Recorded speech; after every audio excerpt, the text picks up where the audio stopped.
Au nom d'Allah, le tout miséricordieux, le très miséricordieux. Quand les hypocrites viennent à toi, ils disent « Nous attestons que tu es certes le messager d'Allah.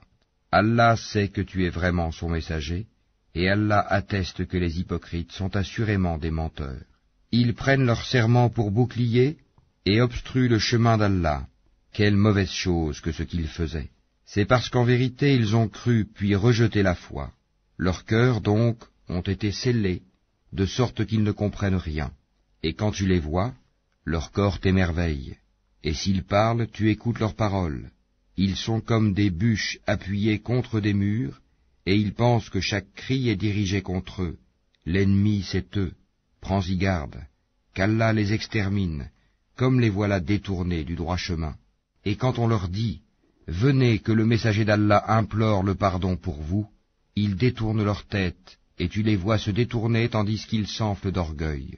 C'est égal, pour eux, que tu implores le pardon pour eux ou que tu ne le fasses pas, Allah ne leur pardonnera jamais, car Allah ne guide pas les gens pervers. Ce sont eux qui disent « Ne dépensez point pour ceux qui sont auprès du messager d'Allah, afin qu'ils se dispersent. » Et c'est à Allah qu'appartiennent les trésors des cieux et de la terre, mais les hypocrites ne comprennent pas. Ils disent « Si nous retournons à Médine, le plus puissant en fera assurément sortir le plus humble. » Or c'est à Allah qu'est la puissance, ainsi qu'à son messager et aux croyants, mais les hypocrites ne le savent pas. Ô vous qui avez cru, que ni vos bienfaits ni vos enfants ne vous distraient du rappel d'Allah.